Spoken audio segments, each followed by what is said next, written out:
So we'll do the practice, but let's just first get clear about this point that we brought up before, Rosetta's point about the way the four different attitudes, the four different types of thoughts, the four opponent powers have this role of purifying each of the four ways that karma ripens.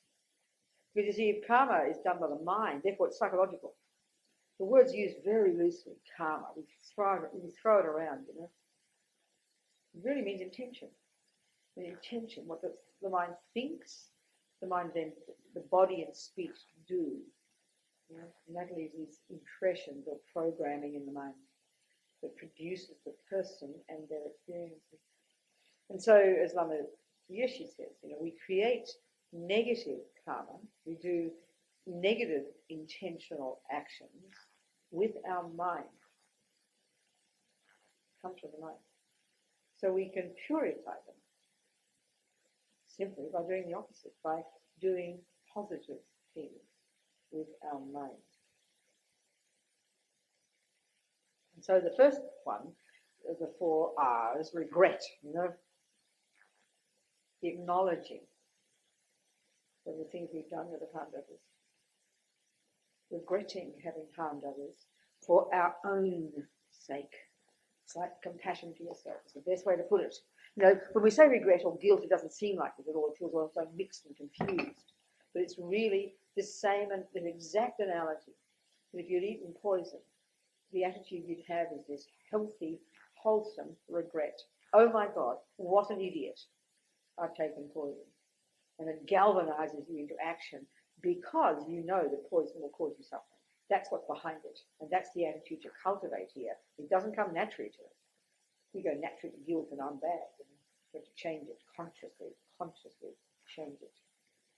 So this regret, this ownership of what I've done that harmed others because I'm sick of the suffering. It is said that this in particular purifies that very thing happening to you, which is what experiences similar to the cause are. One of the ways our actions ripen is it happens to us. Because and this is a logical thing too, it's not some kind of weird kind of punishment. Because actions we do that are harmful, by definition, are done to sentient beings, aren't they? So right there, it's very personal. When you kill, it's personal. So it's not surprising you're going to meet that person again. If karma runs the show, then obviously you've got a history with that being, and you're going to force that relationship forces you to meet again. It's not surprising that person who was killed, unless they work on their own mind and forgive you and let go of it, guaranteed they're going to harm you back, because that's how our minds work. How dare you do that to me? I'm going to get back at you. Sure enough, 2 lives later, you do just that. It's not some cosmic thing. Look at ordinary daily life, it's kind of reasonable. Based on delusion, that's what happens. So you've got this karmic connection with that person, then you get harmed. So karma's personal, you know.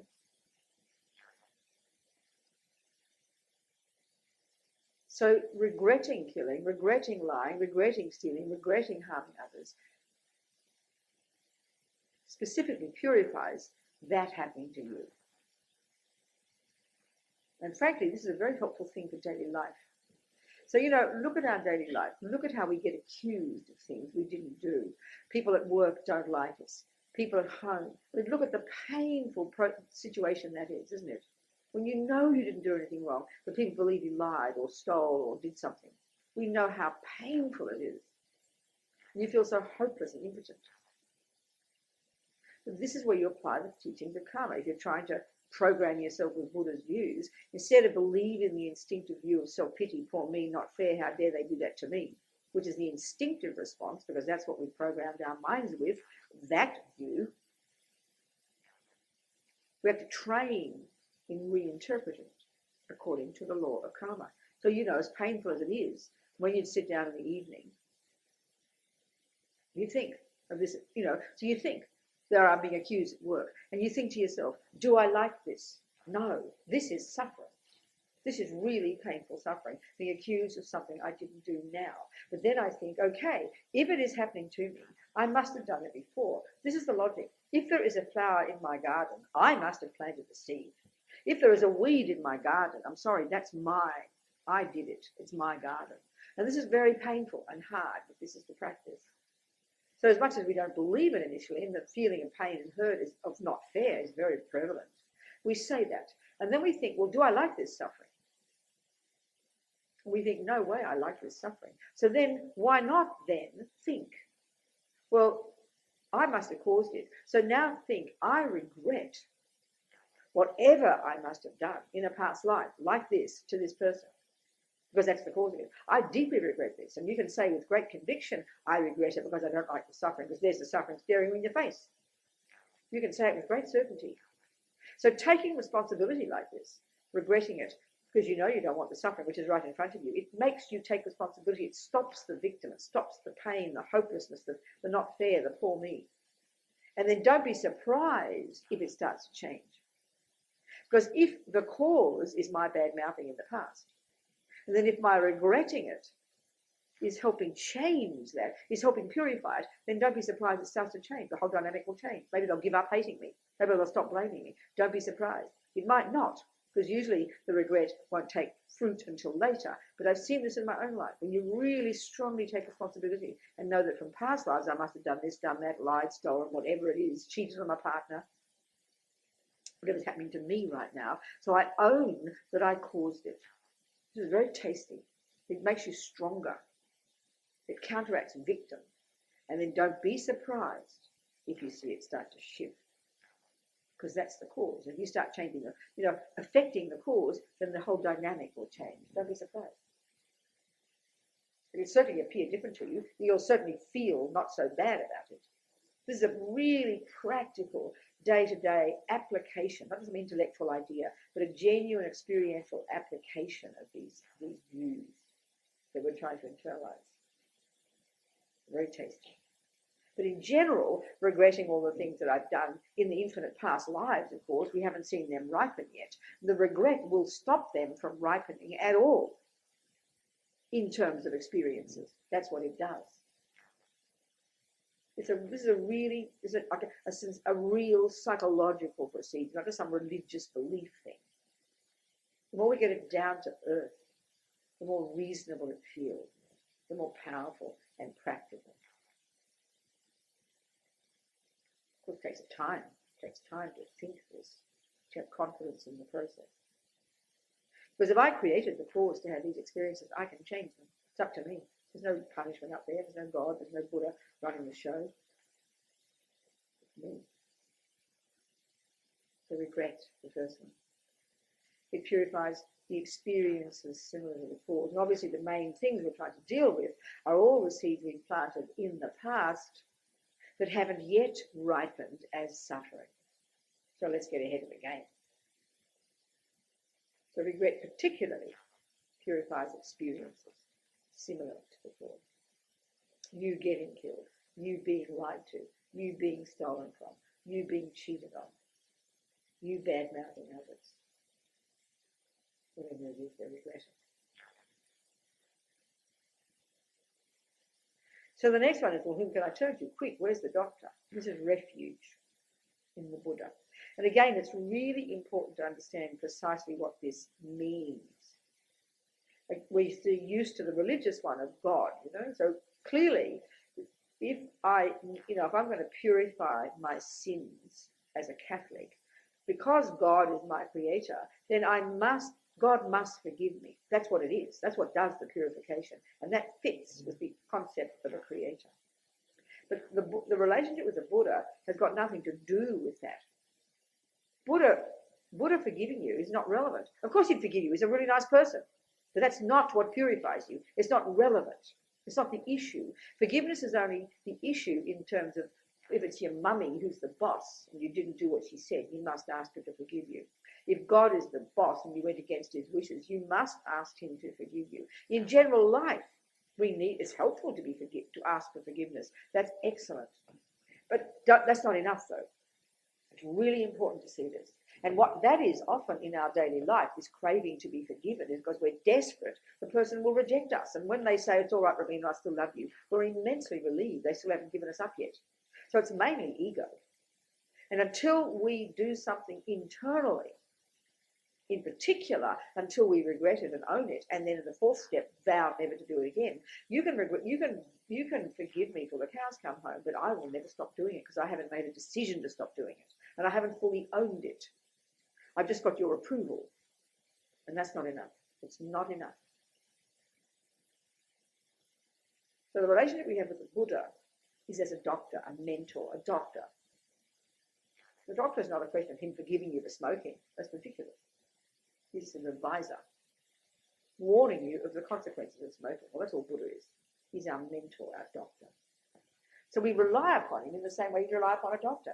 He's got the medicine we need, not because he's your creator, not because he's the boss, but because he runs the show. It's a different view altogether. So the second one, reliance upon the Buddha as the doctor, and then the second part, which is compassion, in the way they call it, relying upon sentient beings, meaning now the second step is we need to cultivate compassion. So in order to cultivate compassion, we need suffering sentient beings, because you can't have compassion without suffering sentient beings. In that sense, they call it reliance. You don't want them to suffer, but you need to have them in your life. You need to have awareness of suffering of sentient beings. That's grist for the mill for compassion. So this second step of reliance, and I think it's probably got to do with compassion, I'm really not sure, is said to purify the environmental result. So there's this nice saying that the ground you fall down on that hurts you is the very ground you rely upon to stand up. So these very sentient beings you have harmed are the very sentient beings you need as the grist for the mill for your compassion. In this sense they talk about. So anyway, they say this purifies the environmental result of the karma that we're regretting and trying to purify. We didn't finish that list of things, which we'll do after lunch. The third one, the remedy, where you do the actual very powerful practice of visualizing the Buddha and reciting this said to be very powerful mantra. This is said to purify the fully ripened result, the lower realm rebirths. So commonly, as a Buddhist, one would take an initiation into this practice and then would have a commitment to do 21 mantras a day. And then we, as Buddhists, we'd go, oh yeah, I did my 21 mantras. I did my Vajrasattva mantras. But unless you do these 4 steps, you don't purify all aspects of the karma. It's not enough just to purify the lower realms. As we've been talking, you've got to purify the tendency, which, you've got to purify the experience similar to the cause. You've got to purify the environmental result. And these are purified by each of these other 3 steps. Regret purifies, as I said, experiences. Reliance purifies environment. And the fourth one is very obvious. The determination never to do again, which is absolutely crucial. It's the main one, as Prabhupada Rinpoche says, is obviously what purifies your tendency to kill. So if that precious boy, that fisherman, having been in the lower realms, but had also in practice, in lives maybe, had, or even in that life, had maybe had the karma to think about how killing is bad. Like many people, give up killing. Lots of people give up fishing, give up killing, and then you regret it. How fortunate they are. That precious boy didn't have the karma to hear those things, so happily kept killing, blindly, ignorantly, and sent himself straight back to the lower realm because he hadn't vowed never to kill again. This is the most important. So like I said, for Buddhists, it's not enough just to do your mantras. That only purifies the lower realms. You've got to purify the experience, similar to the cause, the environmental result, and crucially, the tendency to keep doing it. This fourth step is where you make the fundamental changes, where you make decisions to change your mind. It's sort of like, you regret never having played the piano. Whom can I turn to? A really good teacher to help me play the piano. But you never say, I vow to stop not playing the piano. If you don't do the fourth one, nothing changes. You've got to say, I will never do it again. That's where the changes occur. That's where you dig new grooves in your mind, new habits. Until you say, you can say, or another example, I really regret eating too much. And I turn to a nutritionist, rely upon the nutritionist. But I don't ever say, I'll stop stuffing myself. Until you say that, nothing will change. You've got to say this. This is such a vital one. You make decisions to change your mind. You make decisions to develop new habits. Absolutely crucial. Because they're the boss, remember? They're not set in stone, these habits. They feel like they're set in stone. They feel like they're our middle name. They feel like this is who I really am, but they're not. There is no karmic tendency you can't change.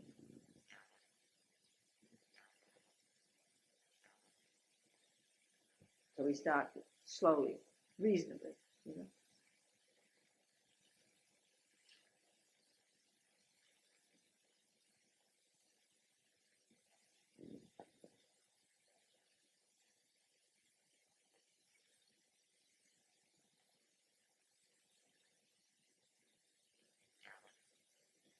So let's do the practice slowly. So we'll just do it slowly, remembering each of these 4 ways that get purified as well as we do it.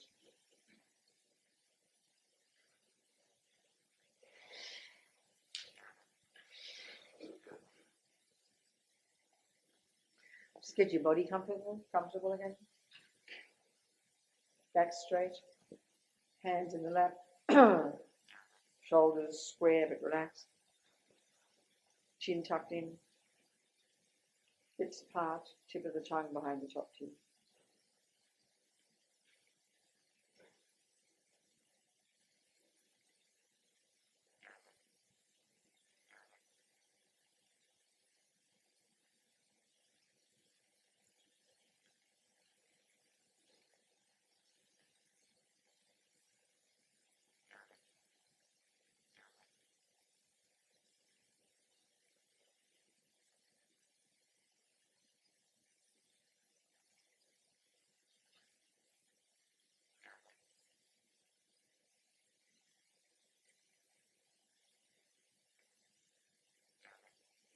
So let's just look at some of the actions we've done. So how that body and speech. We think about it, like I said, there's not that many. It's not that complicated. There's only so many things you can do with your body and speech to harm others. And here Buddha narrows it down to 7. We can put variations onto it, of course.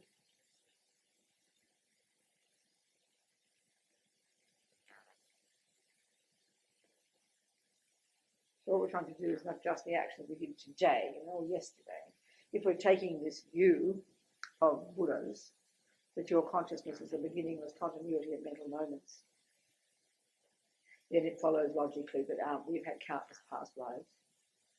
And it follows logically we've had countless harmful past lives, including especially animals, where they're the ones who do the most with their bodies, unfortunately, poor animals, because of their intense ignorance and their intense attachment, their intense aggression and their intense fear. Then what else do they do but lash out or follow their intense attachment, like sexual attachment or attachment to killing or the aggression to kill? That's what they do. They spend their lives killing and being killed, like a nightmare, total nightmare, intense suffering. Because it's motivated by unbelievable ignorance and attachment, then of course, necessarily, the actions they do are negative. It's just the way it is. This is the tragedy. We're all caught up in this. We've had this countless times. That means there are countless imprints on our mind, sitting there, seeds, latent, waiting for the conditions to ripen as suffering in these 4 ways. So we're very clear we don't want that. Very clear, I don't want suffering. Maybe we can't imagine being a dog. Maybe that's a big stretch for us, not to mention a hell being. We can certainly imagine being badmouthed, being harmed, being killed, being abused, being cheated on. These are very vivid to us. So even if this much we can relate to, then use that. Nothing wrong with that. Start where you can be. Start where you are. If you can imagine suffering in the lower realms and relate it to yourself, then great. Use that as a motivator. So, okay, we just think, whatever killing I've done, all the creatures in this life, the ants, the cockroaches, the fish, maybe the little human features in there. Even just a few we can think of, we think of those. You know. And if we can, maybe we're not ready to regret. It's okay, don't do it if you're not ready. Do we think? I regret these actions of taking the lives of others based on ignorance, based on attachment, based on aversion. Even the ones based on compassion. Because, you know, it just, you might have been okay for you, but out of lack of wisdom, you're not certain whether that mouse you killed out of kindness, or that grandmother you killed out of kindness, that dog you put down, as we say, out of kindness. There's no certainty it took a good life. It could be very easily having a far worse suffering evil. So we regret those type of actions because of our ignorance. You know. And the other ones because of our anger and our attachment. So I regret having done these because I regret having sown those negative seeds in my mind. And I do not want the suffering to ripen from those seeds. That's clear. Whether at lower realm rebirth, you can't imagine. If you can, think, because I know no way to one who's born like that, with no power, no control, with intense suffering, with aggressive mind, attached mind, like a nightmare. Not to mention the ones we can't even see, spirits and hell vision. No way I want that suffering. And then no way for sure do I want the suffering of the tendency to keep doing it, being driven by this attachment, or being killed by others, you know, or being sick. Don't want that. No way. For my sake, I regret. And then all the imprints of all the actions of killing I've ever done since the beginning of time, the seeds of which are sitting in my mind latent, waiting for the conditions to ripen. I don't want to get ahead of the game. I regret because I do not want the future. I am sick with that.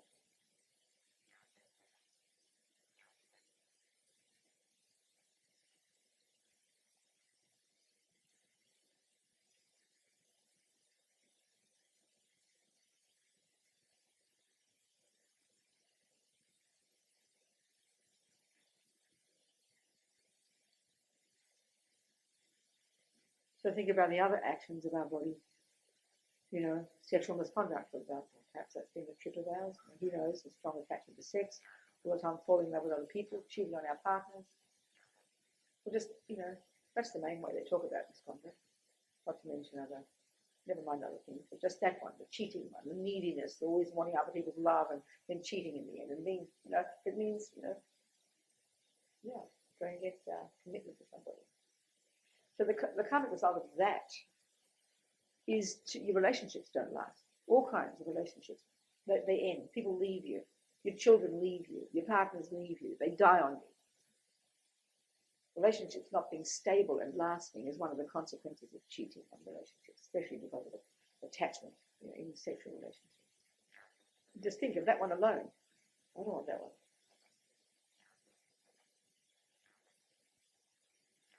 Now, the environmental result of that, you know, we didn't discuss, but here we can say, is the environmental result of that type of misconduct, the overwhelming amount of sexual attachment and then cheating as a result, and just that attachment. You know, is the environmental result is like living in a very dirty, smelly, yucky type of environment, physical environment, smelly, polluted, dirty, yucky, slimy. Don't want that. No way.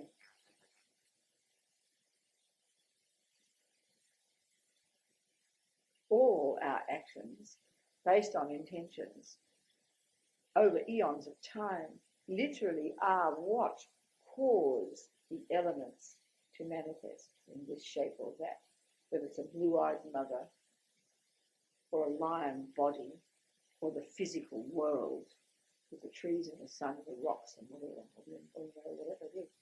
The elements have no power from their own side. They're not run by somebody called Mother Nature. They're not run by somebody called God, like an act of God. They're the karmic result of all the countless karmas of those sentient beings from countless lives, eons of time. everything is our own karmic appearance. As long as it says, everything appears to us. We meet those conditions which we created in the past, basically. Due to karma. Minds do everything. Minds run the show. So I deeply regret my sexual misconduct, my uncontrolled attachment. Maybe in this lifetime, right? But we can certainly think of it in past lives. As animals, we probably rape all the time, jumping on people who don't belong to us, cheating, harming, overwhelming sexual attachment. Just fulfilling our own craving needs. We regret. I regret from the depths of my heart. I don't want the suffering result of this. Exhausting. Not to mention lower realm rebirths. Don't want that. Being born one of those creatures under the earth who just sits there pumping out babies 1,000 times a year. What else would be the cause? Think of it.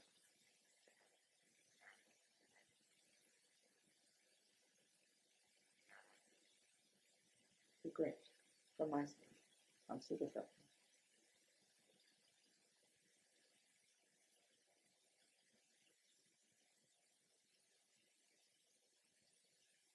Taking things that don't belong, taking the ungiven. Maybe we're not major thieves, but taking things from the computer, taking the movies, downloading things that don't belong, keeping pencils, not returning them, keeping books, just as kind of out of laziness half the time. Taking things that are not given to us. Taking flowers, taking off trees that belong to private people. Taking, whatever doesn't belong. Whatever hasn't been offered to us. In other words, if it is public property, then it's yours to take. But if it's not offered to you, then leave it there. Keep your hand to yourself. All these actions, this life, past lives, all the stealing, all the things, I deeply regret. Because I don't want the consequences. I don't want to be stolen from. I don't want to be poverty stricken. I don't want to never have ends meet. I don't want to never get credit. I don't want to never find a job. I don't want people to not pay my debts. It would be just so much suffering, we know. I don't want these results. Not to mention born as a hungry ghost with nothing, spirit, nothing. I don't want this. I'm sick of suffering. I regret from the depths of my heart.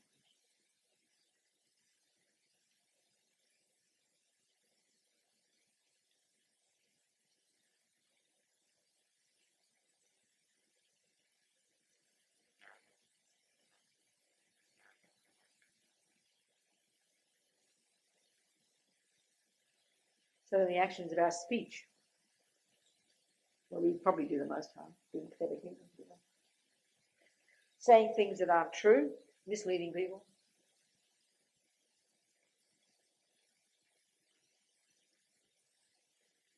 Since beginning this time, whatever I've done in this, I regret.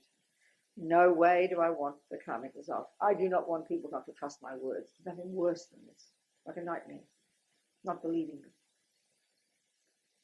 I don't want people to lie to me. This is so horrible. To deceive me. To be around just people who are deceiving. So painful. The environmental result of this is to be surrounded by people who are deceptive. You can't trust anybody. It's like a nightmare. Look at some environments. Look at offices, families, friends, people, places. Like a nightmare. Nothing to be trusted. Cheating. Lying to each other. Deceiving. So painful. No way do I want that. Not to mention lower realm rebirth.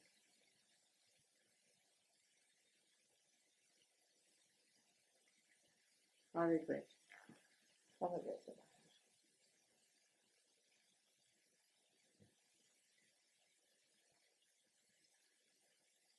So these four we've mentioned. If we've taken the Patimoksha vows, the 5 lay vows, these 4, plus, as we know, the vow we might have taken not to drink alcohol. If we've taken like these 4 as vows, then there's an extra component there of negativity. There's the natural misconduct of just simply doing it. But because we vowed to our lamas, we've taken a vow in front of somebody representing the Buddha that we would never do it. And if we've broken the vow, that's an extra component of negativity. So we deeply regret having broken our vows, broken our word of honor. I don't want the result of this to be disconnected from the lamas, from the teachings, from the Buddha. I don't want obstacles to my practice. No way.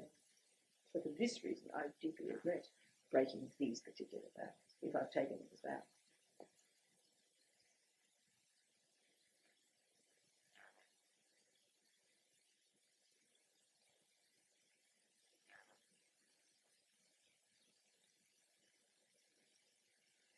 Then the other ones are the speech, harsh speech.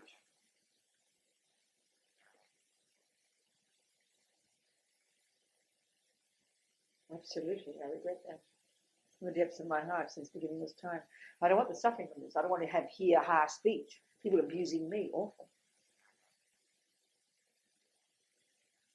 And the environmental result is being born in a desert. Literally, nothing can grow. It's like harsh speech just destroys. Having nothing, access to nothing. I don't want that. No way.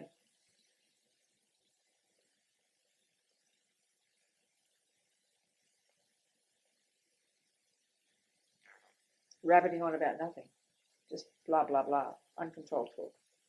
I regret this since the beginning of this time.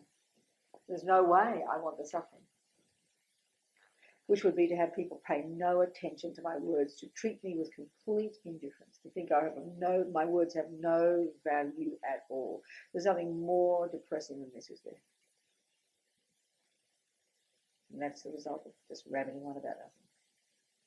Treating words with no value.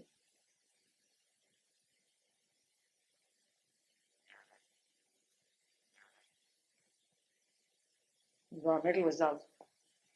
It's like obviously no fruits and things grow properly.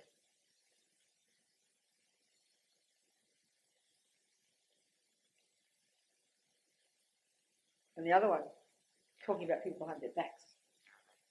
Disharmonious talk. Dreadful. One of the worst. I think it's a virtue to talk about politicians all the time. Criticize all the time. Finding fault. Unbearable. All this garbage words. Look at the result in us. Look at the suffering in us. Brings arrogance, superiority, complete ignorance of our own delusions. And the karmic result, from an experience point of view, is disharmony, environmental too, being surrounded by, in paranoia, war zones, terrible suffering, paranoia about it, and harm, and armies, and things to fear, so much fear. Unbelievable, so much suffering. No way do I want that. I deeply regret.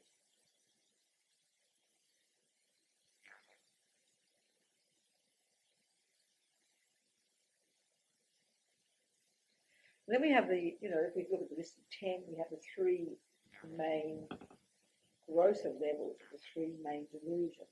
We can regret those. So strong craving, which is the gross level of attachment, which goes to really subtle levels. So the gross level, strong craving is painful, unhappy mind, like being an alcoholic, like being stuck, attached, grossly attached to food, to sex, to the really obvious gross objects. Look at the suffering of this, obsessed with this, thinking day and night about it, never stop thinking about it, and never ever satisfied. Terrible, terrible suffering. Having a personality that's never satisfied, always like a vampire, craving, so much pain, so much suffering. The result of craving. Look at it, just to oneself. Deeply regretful. No way do I want to continue to be dominated by this craving, and then to have nothing.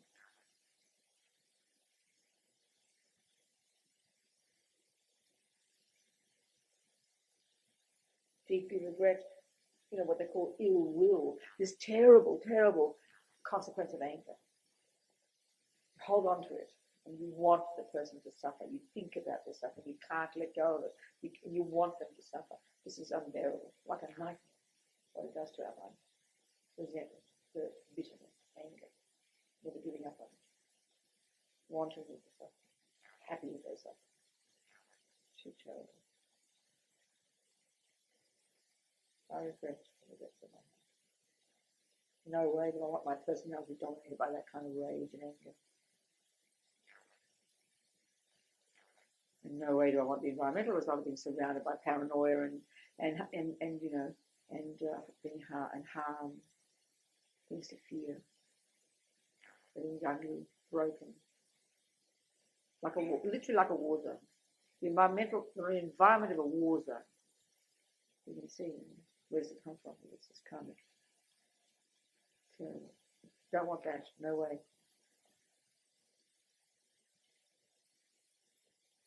Ignorance, this gross level of this root delusion that manifests like fundamentalism, eye for an eye, racism, really narrow-minded, narrow, fixed mind, believing utterly that this is right and you are wrong.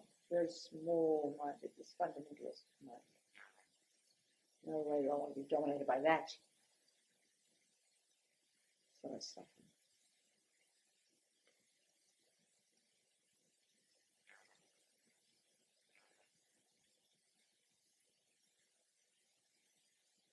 So who can I turn to? Who's the doctor I can turn to and rely upon? Who's got methods that I can use to purify myself? So how marvelous, we have the Buddha here. So you visualize above our heads the Buddha, enlightened mind. And if we have a Lama, we think it's that Lama's mind, the same as the Buddha, manifesting as this Buddha in the Bodhisattva aspect for Vajrasattva. Blissful, radiant white light in the Bodhisattva style, like the Indian royal style, as opposed to the monk style. Radiant light, sitting on a blissful white lotus, which represents our enlightened mind, which is untainted by the delusion. On top of it is a sun disk and a moon disk, two flat sort of cushions you can't see them. They represent wisdom and compassion. He's holding his left hand. He's sitting in full lotus and he's holding in his left hand a bell, which represents wisdom. Wisdom that realizes emptiness. And his right hand in his heart holding a Vajra or the torch, which represents compassion or bliss.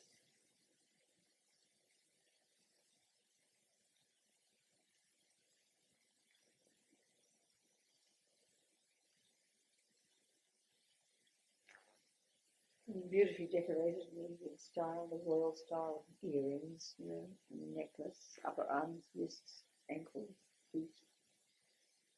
It's top notch, beautifully decorated, throat, very radiant light, very wisdom. Beautiful face, so full of love and compassion. Wanting only to help us, only to benefit, to help us become our Buddha.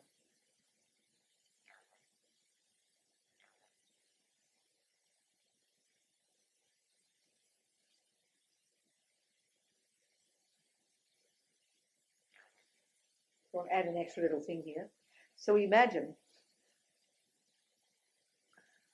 that the brow of Vajrasattva is a white Om. You just see it in English words, okay? And his throat a red R, like AH. And at his heart, blue Hum. So imagine these three Sanskrit syllables. The Om represents enlightened body, the body of the enlightened beings. The R is enlightened speech at the throat, and the blue Hum is enlightened mind at the heart. So now we imagine this visualization we have of the Buddha.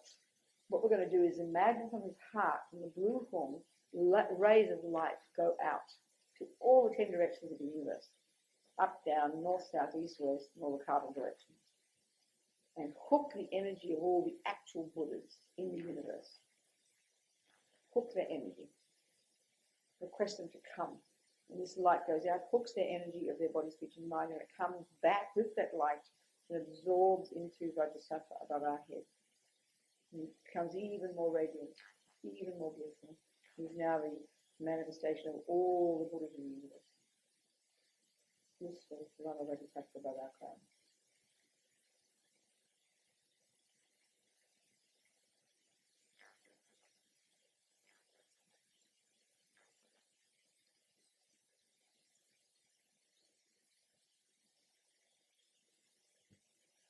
And now I'm about to have a very, very happy Jehovah, happy to be with us, to facilitate our purification process.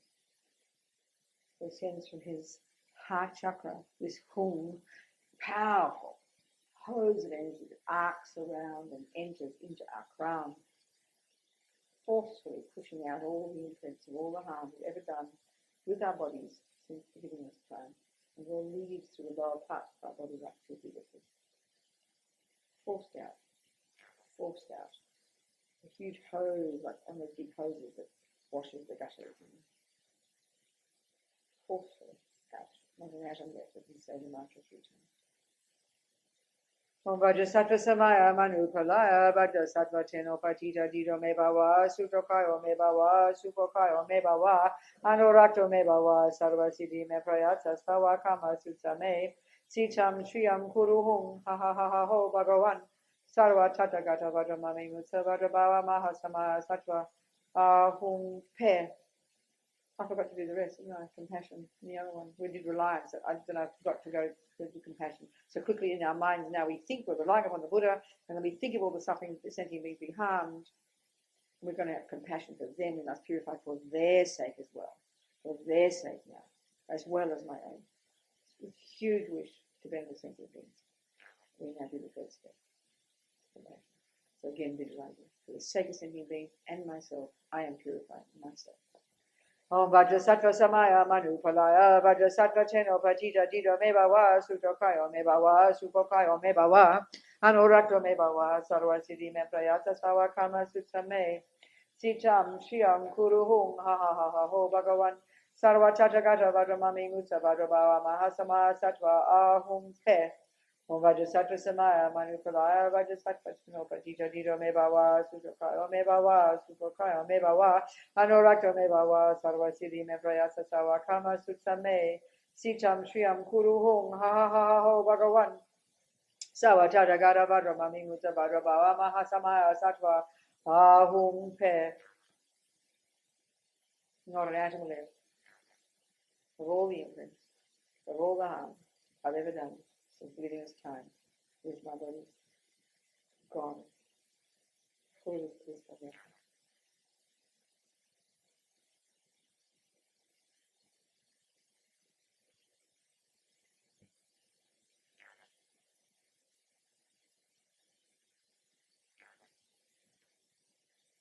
Again, from his heart, the blue hung, light goes out from Vajrasattva's heart, arcs around, enters our crown, fills us, and this time forcing up to the top of our body. Just like as Mama Yeshe says, when we turn on a tap in the sink, all the junk in the glass comes to the surface, doesn't it? Just like that. Forced upwards. All the junk, all the imprints of all the harm we've ever done with our speech since the beginning of time, forced out to the top parts of our body, filthy liquid, disappearing into space, not one atom left. Om Vajrasattva Samaya Manupalaya Vajrasattva Cheno Patita Dido Mebawa Sutokayo Mebawa Supokayo Mebawa Anorakto Mebawa Sarvasiddhi Me Prayatsa Stava Kama Sutsame Siddham Shriyam Kuruhum Ha Ha Ha Ha Ho Bhagavan Sarva Tathagata Vajramami Mutsa Vajrabhava Mahasamaya Sattva Ahum Pe. Om Vajrasattva Samaya Manupalaya Vajrasattva Cheno Patita Dido Mebawa Sutokayo Mebawa Supokayo Mebawa Anorakto Mebawa Sarvasiddhi Me Prayatsa Stava Kama Sutsame Siddham Shriyam Kuruhum Ha Ha Ha Ha Ho Bhagavan Sarva Tathagata Vajramami Mutsa Vajrabhava Mahasamaya Sattva Ahum Pe. Om Vajrasattva Samaya Manupalaya Vajrasattva Cheno Patita Dido Mebawa Sutokayo Mebawa Supokayo Mebawa Anorakto Mebawa Sarvasiddhi Me Prayatsa Stava Kama Sutsame Sitam Shriyam Kuruhum Ha Ha Ha Ha Ho Bhagavan Sarva Tathagata Vajramami Mutsa Vajrabhava Mahasamaya Sattva Ahum Pe.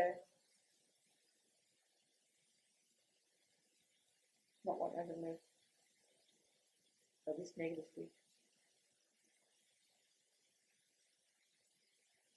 Now the mind, the source of all of the problems, the delusions, the primordial misconception that clings to the self, which gives rise to the attachment to get what the self wants, which gives rise to the anger when it doesn't get what it wants, which gives rise to the jealousy and other variations. All of these states of mind. Everything comes from this step. All the suffering, and likely all the happiness. So we now imagine Lama Vajrasattva very kindly, this time sending light beams. I have no idea if light beams can bend, but never mind, we're going to imagine they bend. So they come from his heart and they arc around, enter into our crown, filling us instantly. And as Lama says, just as you turn on a light in a room, instantly the darkness is dispelled. Same here, right there, gone, instantly. All the confusion.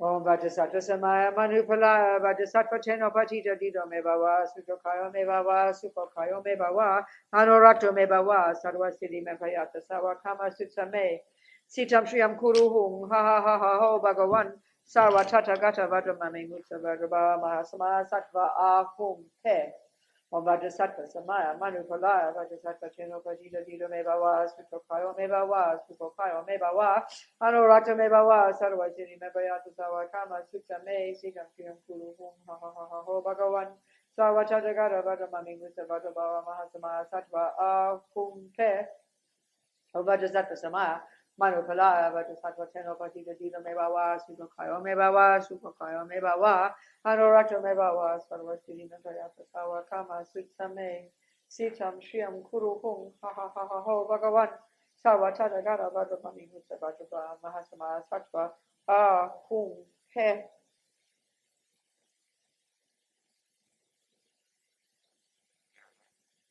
So that we think now has removed all the obstacles to our liberation. We can think we've achieved our own, all the obstacles to our achieving of our own nirvana, which is when we graduate from high school. Now we're going to remove the obstacles to omniscience, which are all the practices of Bodhisattva. Combined with Atisha. So we do this busy little visualization of all the three together. Nectar going down, nectar coming up, and the light coming. Moving into these substance practices. Substance practices of all the delusions. This will manifest as our omniscience, our Buddhahood. Om Vajrasattva Samaya Manupalaya Vajrasattva Cheno Patita Dita Me Bhava Sutokayo Me Bhava Supokayo Me Bhava Anurakta Me Bhava Sarva Siddhi Me Payata Sawa Kama Sutta Me Siddham Shriyam Kuru Hum Ha Ha Ha Ha Ho Bhagavan Sarva Tata Gata Vajramami Musa Vajrabhava Mahasama Sattva Ahum Te Om Vajrasattva Samaya Manupalaya Vajrasattva Cheno Patita Dita Me Bhava Sutokayo Me Bhava Supokayo Me Bhava Anorakta me bhava sarva siddhi me payata sawa kama sutta me siddham shriyam kuru hum ha ha ha ha ho bhagavan sarva tata gata vajramami musa vajrabhava mahasama sattva ahum te Om Vajrasattva Samaya Manupalaya Vajrasattva Cheno Patita Dita Me Bhava Sutokayo Me Bhava Supokayo Me Bhava Anurakta me bhava sarva siddhi me payata sawa kama sutta me siddham shriyam kuru hum ha ha ha ha ho bhagavan Sarva Tathagata Vajramami Musa Vajrabhava Mahasama Sattva Ahum Te.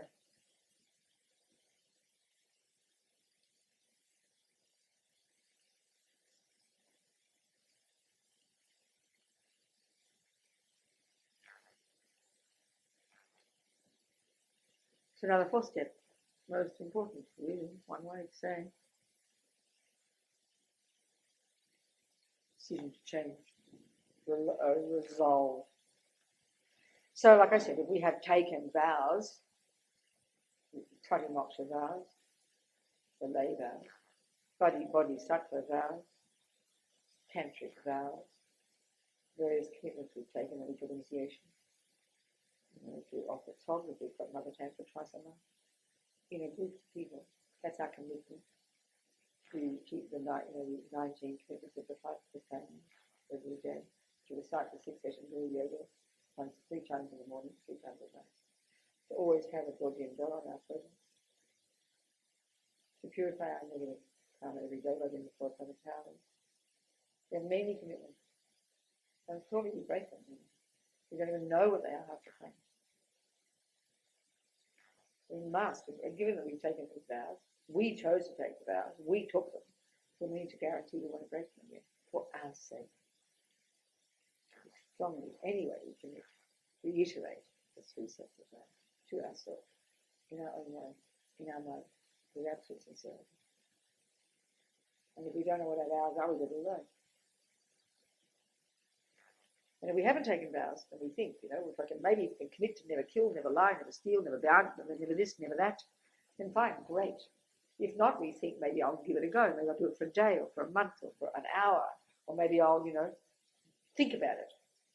Whatever we can decide to do, we are the boss.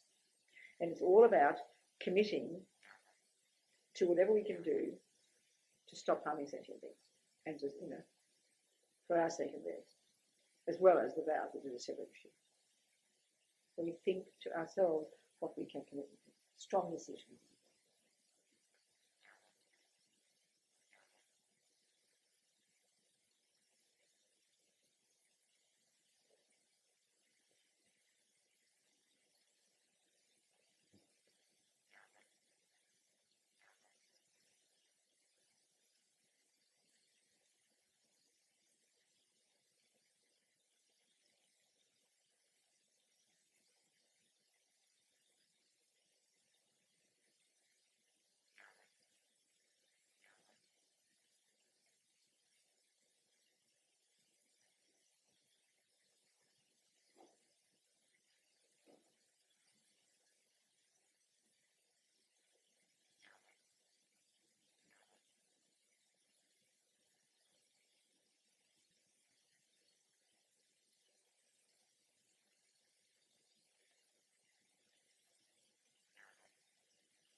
So now you imagine Mama Vajrasattva, very delighted, dissolves into white light and just comes through our crown, merging with our body, our speech and our mind. Lama's body, speech, mind, Vajrasattva's body, speech, mind, my body, speech, mind, same thing.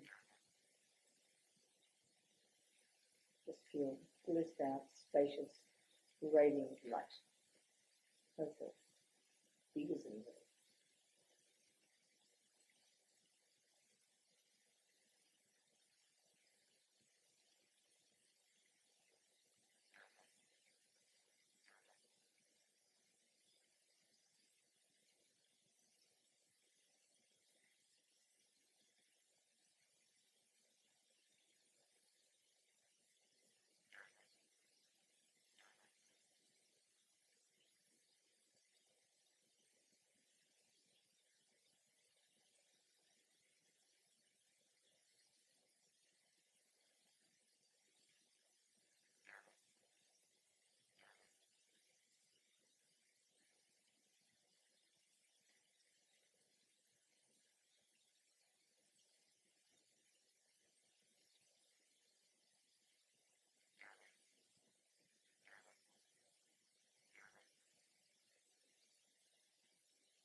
And now relax.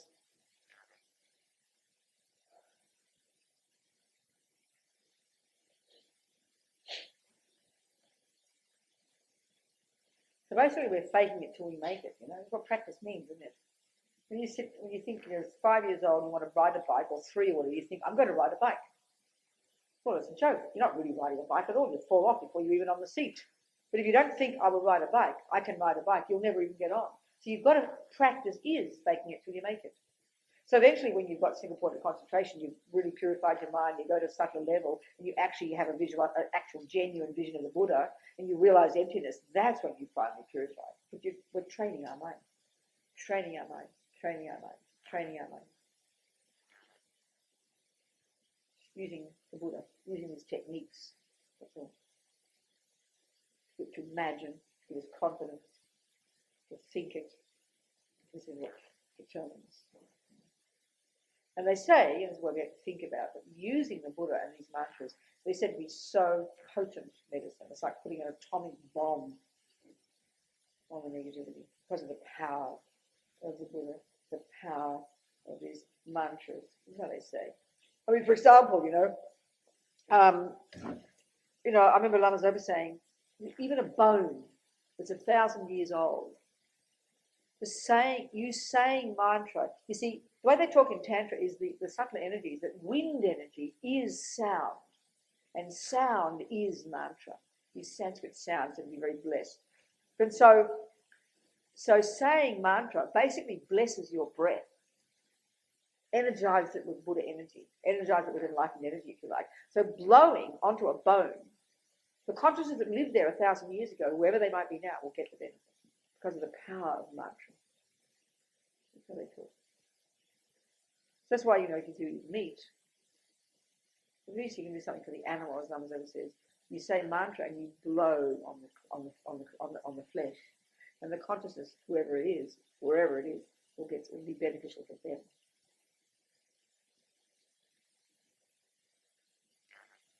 Because mantra is said to be just the audio expression of the same energy of enlightenment, instead of the visual as the sound. And also because we create negative karma with our body and with our speech coming from the mind. By saying mantra, we purify, just like there, we purify our speech.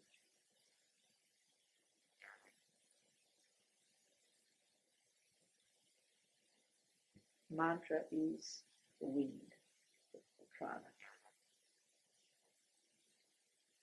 Sound. And they talk about cultivating the power of speech. Actually, the main gift of the Buddha is his speech. You can have Buddha looking very handsome standing in front of you for 27 years. Useless to you. You can have a really qualified doctor looking at you every day. Until they speak, nothing will change. You need their advice.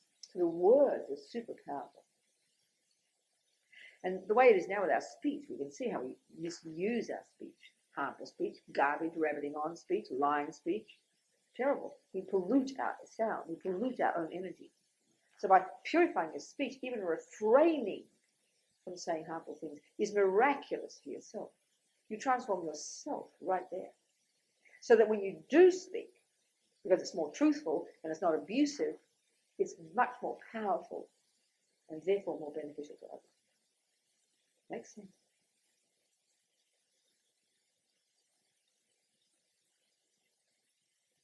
So silence, and Rinpoche is saying one time, silence is really excellent for this reason. If you're looking at your mind, of course, just sort of, a passive-aggressive silence is useless. But working on your mind, but silent, So then you purify your mind, and then your speech has much more power, therefore much more benefit.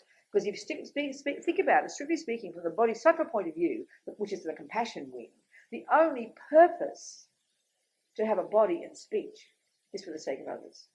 The only reason. The only reason we have a body and speech now is because we have delusions, and we created the cause to have this attachment object. But once we've developed certain realizations, and let's say cut the root of samsara and have got bodhicitta, we don't need to have a body. You don't need to be reborn. The only reason a bodhisattva chooses to be reborn is to benefit others. That means their body and their speech are in their nature for the sake of whoever hears or sees them. So it's really marvelous to think like this. To think that my mind is my business. But then we even go out to lunch, we think whoever sees me, smells me, hears me, tastes me, touches me, may my very presence be of benefit to them. This is acting like a bodhisattva. Very beneficial.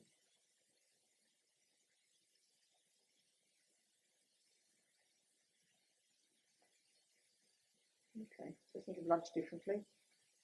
Think of it as delicious oceans of nectar, which we bless with the energy of all the holy beings. Om Ahum, Om Ahum, Om Ahum.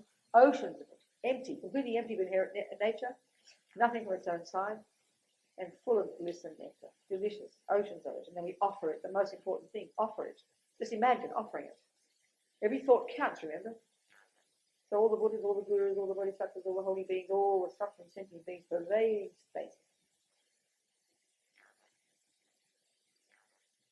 And you think of all of them experiencing the joy of receiving it.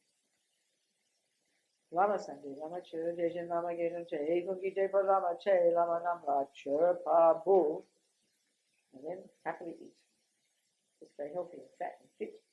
So we can keep working on our minds, become a Buddha, within the sentient beings. So 12 lunch and then 2 discussion. Do your trip again, 2 o'clock. You finding it useful, discussion?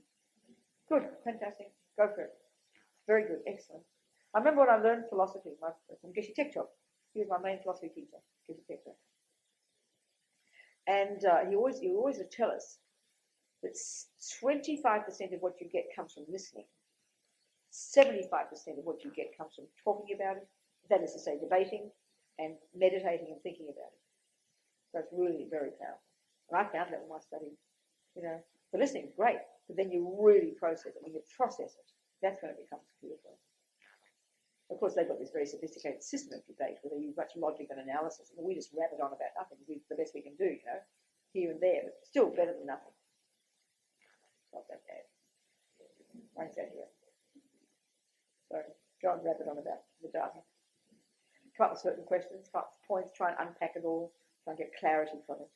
That's the idea, So see you at 3:15. Thank you.